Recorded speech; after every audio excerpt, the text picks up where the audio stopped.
Greetings, this is KYC News. I respectfully request that you stay with me. Trump considers a re-election bid as his Republican opponents consider their own campaigns. Nikki Haley urged the Faith and Freedom Coalition's Road to Majority Assembly to look to the future as religious conservatives gathered this week at a vast resort near the Grand Ole Opry House. "It's up to us to bring a new birth of patriotism," said Haley, the former governor of South Carolina who served as Trump's ambassador to the United Nations. "And, with your help and faith in God, I pledge to answer that call and re-inspire our country." Such remarks are characteristic of a party that has lost power and is looking for a new leader. But here's something unusual: the party's outgoing head is planning a comeback of his own.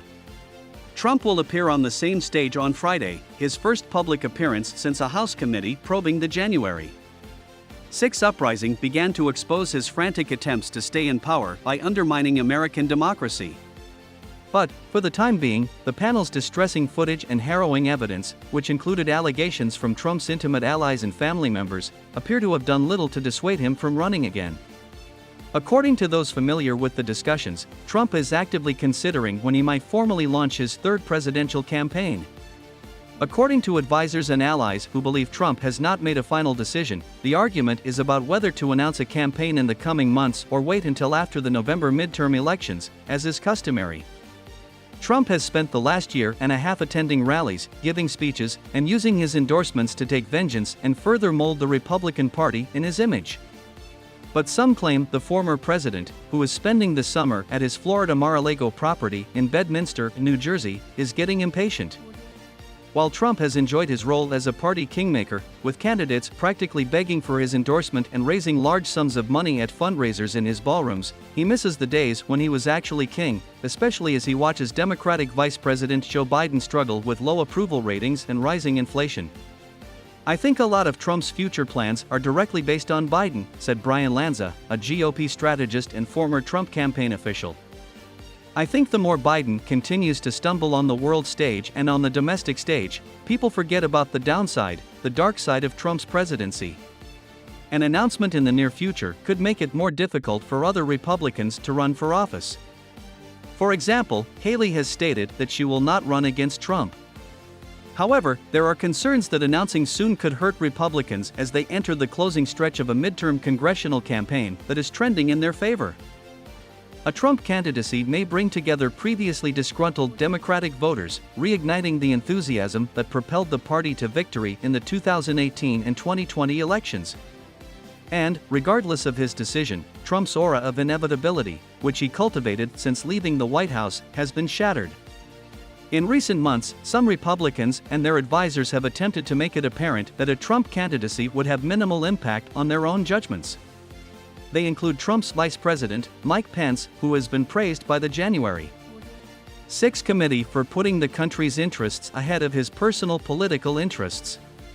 Pence, who is eyeing a White House run, is keeping a busy political schedule aimed at exposing Democratic flaws. Others, such as Texas Senator Ted Cruz and former New Jersey Governor Chris Christie, have stated that their actions are independent of Trump's. And they, like others, have grown bolder in their readiness to go against Trump, endorsing people running against him and even campaigning for Georgia's Republican government. Brian Kemp, who survived Trump's attempt to unseat him in the state's GOP primary last month. Some of these potential contenders, such as Trump's former Secretary of State Mike Pompeo, Florida Senator Rick Scott, and South Carolina Senator Tim Scott, were in Nashville to speak at the Faith and Freedom Coalition's conference. Others in the running include Republic Liz Cheney, the top Republican on the panel, and Maryland Government Larry Hogan, both of whom are vocal Trump opponents. Meanwhile, many Trump supporters consider Florida Governor Ron DeSantis to be the movement's future leader. Many of those attending the conference in Nashville, the resort is near the Opry House, where the long-running Grand Ole Opry country music radio show is broadcast, weren't certain that Trump would seek for a third term. "I'm not sure.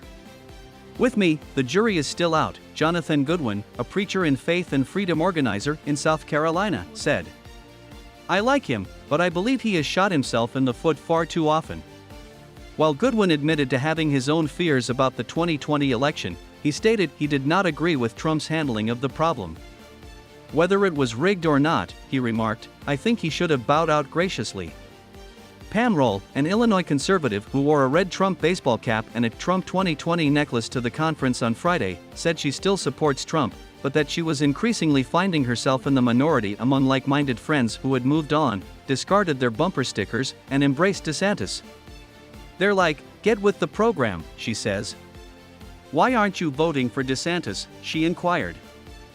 Though it's becoming evident that Trump won't run unopposed for the Republican nomination, a huge field of candidates could still work in his favor.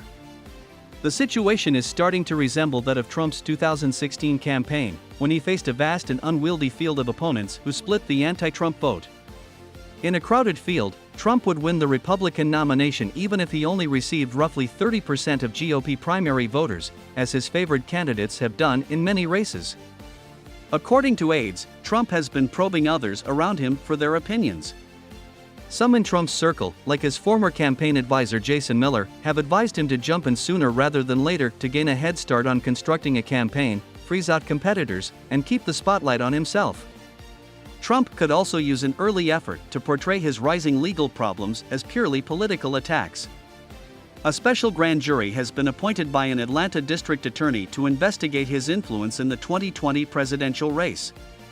In New York, Trump and two of his children have agreed to testify in a civil inquiry into his business operations by the state attorney general next month. Others advise Trump to wait until after the midterm elections, when he will be able to capitalize on Republicans' November successes. They point out that Trump's constant teasing of his plans, he frequently says he'll do it again, garners him acclaim and media attention, and they warn that formally declaring his candidacy would activate campaign finance restrictions that limit how much money donors may donate. It would also alter his connection with his Save America PAC, which now pays his campaign travel and has over $100 million in the treasury, more than both national party organizations combined. Many voters believe he will need to win them over in any case. Jake Thompson, a 19-year-old Alabama student who will be a first-time presidential voter in 2024, said he thinks Trump is a fantastic president but is open to other options. It just depends on how things turn out, he explained. President Donald Trump speaks in the Rose Garden of the White House with Singapore Prime Minister Lee Hsien Loong on October 23, 2017, in Washington. The January 6 committee has resurrected Trump's desperate attempts to stay in power by undermining American democracy, with heartbreaking imagery and harrowing testimony from his closest advisors and family members. Thank you for your time and consideration. Please join our channel as a subscriber.